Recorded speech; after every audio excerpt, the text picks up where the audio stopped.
Olá, meu nome é José Almeida Júnior, escritor. O História e Literatura de hoje é sobre o Cais Valongo. Vamos conferir?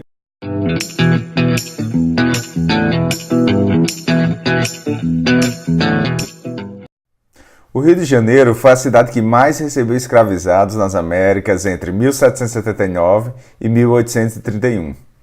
Estima-se que tenha chegado à cidade mais de 1 milhão de africanos. E eu falo desse período porque em 1779 foi o ano em que o comércio de escravizados deixou a região central do Rio de Janeiro e migrou para a região norte, para a região do Valongo. Antes do complexo do Valongo, o comércio de escravos era feito na Rua Direita, atualmente Rua 1º de Março. Mas começou-se um movimento para retirar o comércio de almas, que era assim que era chamado o comércio de escravos, das ruas do centro do Rio de Janeiro. As cenas escandalizavam as pessoas que transitavam pelas ruas, porque os escravizados eram expostos à venda na frente dos armazéns, com poucas roupas, muitas vezes completamente nus. Então aquilo ali chocava quem passava, as senhoras que passavam pela região. Muitas vezes, como ficavam acorrentados, eles tinham que fazer suas necessidades ali mesmo, na rua. Além disso, costumava-se colocar a culpa das epidemias da cidade do Rio de Janeiro nos chamados pretos novos. Pretos novos eram os escravos que chegavam recém-chegados ao Brasil da África.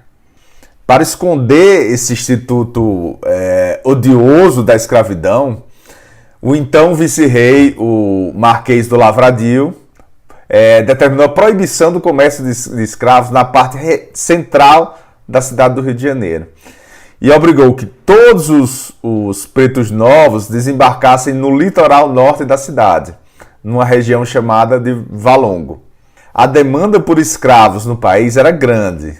A exploração do ouro estava em declínio, mas o café começava a despontar como uma grande economia do Brasil e demandava muita mão de obra. Então, para receber essa grande quantidade de cativos, foi preciso construir toda uma estrutura afastada da região central do Rio de Janeiro para receber esses escravos. O complexo do Valongo era formado por 4 áreas: o Cais Valongo, o Lazareto dos Escravos, o Cemitério dos Pretos Novos e também a Rua do Valongo. O Cais Valongo era uma estrutura de pedra que recebia os navios negreiros que aportavam no Brasil. Ele foi construído em 1811, no lugar de uma antiga ponte de madeira, uma ponte bem rudimentar, um trapiche, onde antes os escravos desembarcavam. Depois de deixar o navio, esses escravizados eram levados ao Lazareto, o Lazareto dos Escravos. O Lazareto era uma espécie de hospital, um hospital muito rudimentar, para deixar em quarentena os escravizados que chegavam ao país antes de serem comercializados. A maioria chegava muito debilitada da viagem e recebia alguns cuidados das mais diversas doenças: sarnas, varíola, escorbuto, enfim, toda espécie de moléstia que eles adquiriam no navio e traziam para o país. Os que morriam, que não eram poucos, eram logo despejados ali mesmo, na região do Valongo, sem entrar na cidade, no chamado Cemitério dos Pretos Novos.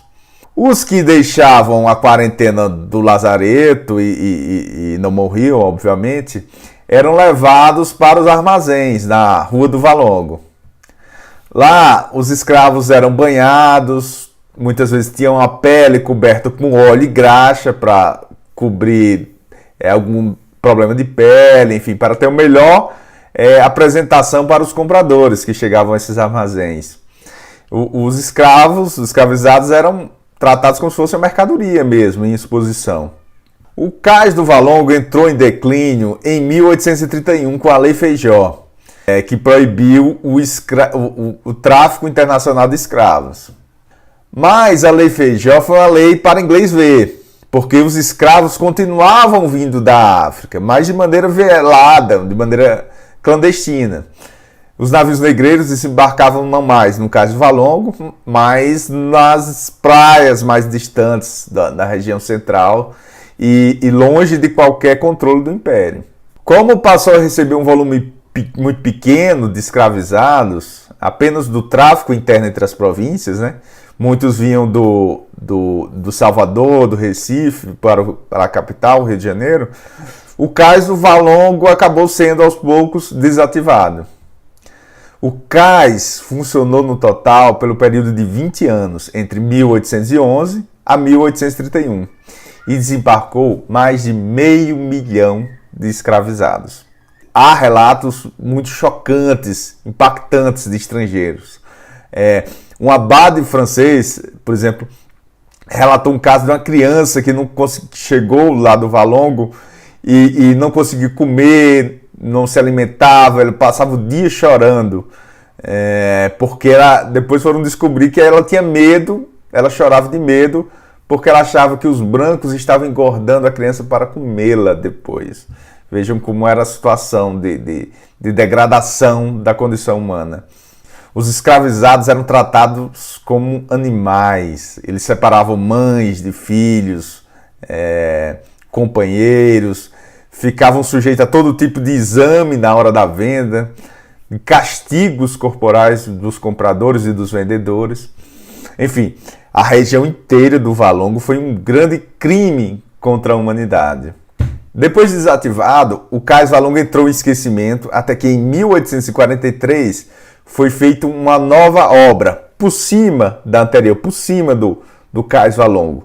Foi construída toda uma estrutura para receber a futura imperatriz Teresa Cristina, que chegava da Europa para se casar com o imperador Dom Pedro II.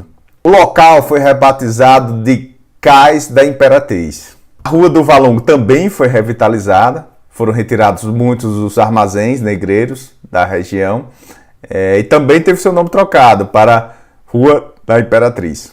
No início do século XX, o Cais da Imperatriz foi destruído para que desse lugar às obras de modernização do porto feitas pelo prefeito Pereira Passos. O Cais Valongo somente foi redescoberto durante as obras de revitalização da zona portuária do Rio de Janeiro em 2011. Em 2017, o Cais Valongo recebeu o título de Patrimônio Mundial pela Unesco. Atualmente recebe visitantes que queiram conhecer um pouco mais sobre a história do local. Um período triste da história brasileira, mas que precisa ser lembrado e relembrado. Depois de conhecer um pouco mais sobre o Cais Valongo, vamos agora para a nossa sugestão de leitura.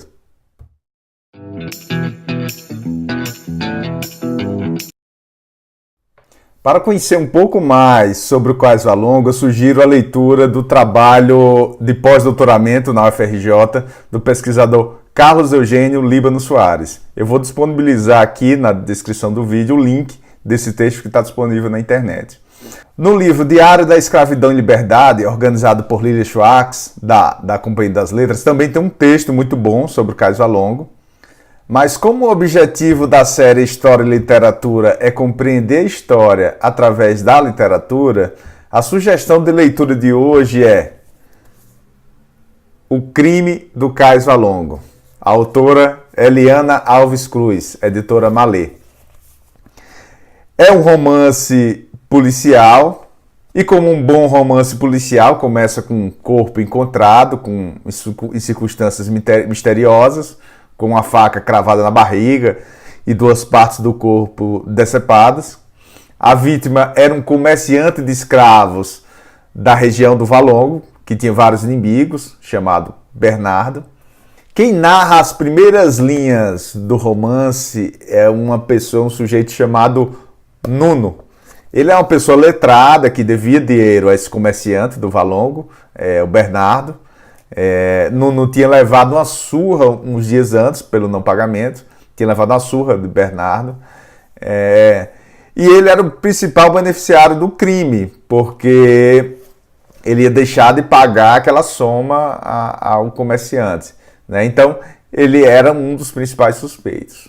O mote inicial de O Crime do Cais Valongo parece mais um romance policial clássico, com um assassinato, uma vítima controversa, vários suspeitos, um investigador, enfim, parece um romance policial tradicional. Mas já no final do primeiro capítulo, Nuno encontra os manuscritos de uma escrava, da escrava de Bernardo, Moana. E a partir daí, Moana vai contar um pouco da história do crime sob a sua perspectiva, sob o seu ponto de vista. A partir daí, os capítulos são desenvolvidos, narrados por Nuno e por Moana. Mas na voz da Moana, da mulher escravizada, que o romance ganha a sua força. A autora Eliana Alves Cruz leva o leitor a conhecer um pouco do submundo, do comércio de pessoas. Mas o ponto alto do romance não é o assassinato em si, nem as suspeitas que recaem sobre os personagens, mas a própria história de Moana. Moana era uma escrava que era autodidata, aprendeu a ler sozinha. Ela lia os jornais, para saber o dia em que ela seria vendida, ou então os seus colegas seriam comercializados, porque todos tinham medo de serem levados para engenhos, serem acorrentados, enfim. O livro também apresenta ao leitor um pouco da África Oriental, as disputas entre as tribos, como a família de Moana foi comercializada pelos portugueses, enfim. É um romance muito bem sucedido em mostrar a escravidão de um ponto de vista, para mim, pelo menos inovador, que é o ponto de vista do escravo e principalmente de uma mulher escravizada. Então, fica aqui a recomendação, O Crime do Cais Valongo, autora Eliana Alves Cruz, editora Malê. Se gostou do vídeo, dê um joinha, inscreva-se no canal e nos siga nas redes sociais. Até a próxima.